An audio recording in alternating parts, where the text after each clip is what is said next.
መልካም ያደረጉ ብዙ ሴቶች አሉ፣ አንቺ ግን ከሁሉ ትበልጫለሽ። ውበት ሐሰት ነው፣ ደምግባትም ከንቱ ነው። እግዚአብሔርን የምትፈራ ሴት ግን እርሷ ትመሰገናለች። ከእጇ ፍሬ ስጧት፣ ሥራዎቿን በሸንጎ ያመሰግኗታል። መጽሐፈ ምሳሌ ምዕራፍ 31 ከቁጥር 29። በስመ አብ ወወልድ ወመንፈስ ቅዱስ አሃዱ አምላክ አመ 30 ግንቦት በዛቲ ዕለት አዕረፈ አብ ቅዱስ አባ ሚካኤል ሊቀ ጳጳሳት ዘእስክንድርያ እምሁል ቆሙ ለአበው ሊቃነ ጳጳሳት ስሳ ወሰመንቱ።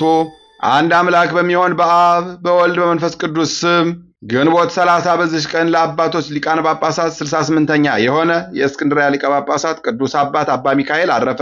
ይህም አባት የቤተ ክርስቲያን መጻሕፍት ስለተማረ አዋቂ ነበረ።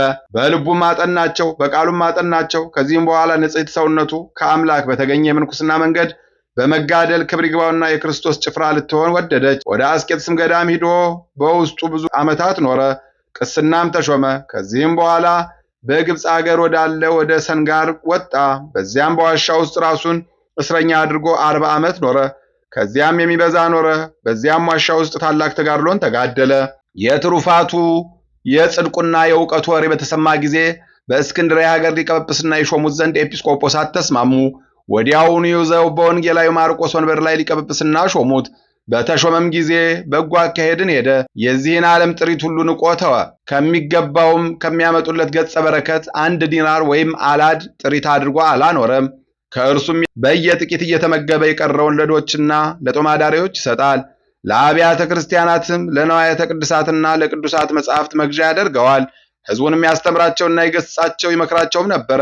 አንድ ጊዜ ከመጽሐፍ አንድ ጊዜም ከቃሉ መልካም አገልግሎትንም በፈጸመ ጊዜ ክብር ይግባውና ጌታችን ከዚህ ዓለም ድካም ሊያሳርፈው የሕይወትን አክሊል በመንግሥተ ሰማያት ሊሰጠው ወዶ የአንዲት ቀንና የአንዲት ሌሊት ሕመም በላዩ አመጣ።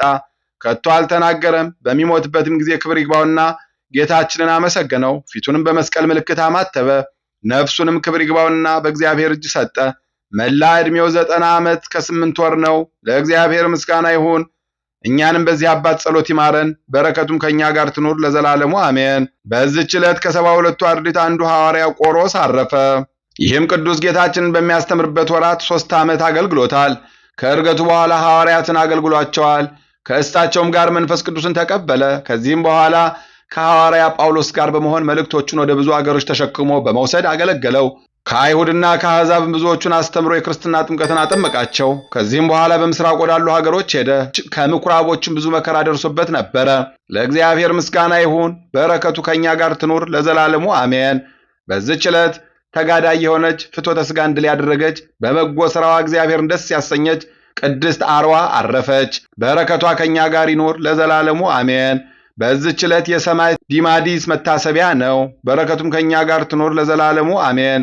የግንቦት ወር ንባብ ተፈጸመ። ለእግዚአብሔር ምስጋና ይሁን። እኛንም ለመንግሥተ ሰማያት የተዘጋጀን ያድርገን ለዘላለሙ አሜን። አንድ አምላክ በሚሆን በአብ በወልድ በመንፈስ ቅዱስ ስም ሰኔ 1 ቀን በዚች ቀን ከእርሱ ታምራት የተገለጡ የሶርያ ሰው የሆነ የቅዱስ ለውንቲዮስ የቤተ ክርስቲያኑ ቅዳሴ ነው። ምስጋና ይሁን ለአብ ለወልድ ለመንፈስ ቅዱስ አንድ አምላክ በሚሆን ዛሬም ዘወትርም ለዘላለሙ አሜን። በግንቦት 30 ቀን የሚከበሩ ዓመታዊ የቅዱሳን በዓላት ቅድስት አርዋ እናታችን፣ ቅዱስ ቆሮስ ሐዋርያ፣ ቅዱስ ዲዲማስ ሰማዕት፣ አባ ሚካኤል ሊቀ ጳጳሳት። ወርሃዊ በዓላት ቅዱስ ዮሐንስ መጥምቀ መለኮት፣ ቅዱስ ማርቆስ ዘአንበሳ፣ አባ ሳሉሲ ክቡር፣ ቅዱስ ጎርጎርዮስ ነባቤ መለኮት፣ ቅድስት ሶፊያ ሰማዕት። መልካም ያደረጉ ብዙ ሴቶች አሉ፣ አንቺ ግን ከሁሉ ትበልጫለሽ።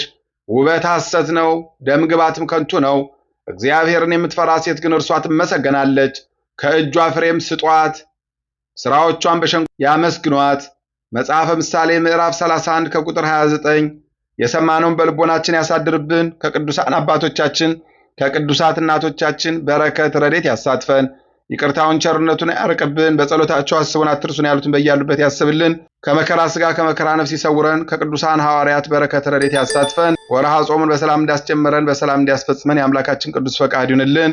ወርሃ ግንቦትን አነሳስቶ ላስጀመረን አስጀምሮ ላስፈጽመን ለልዑል እግዚአብሔር ክብር ምስጋና ለእርሱ ይሁን።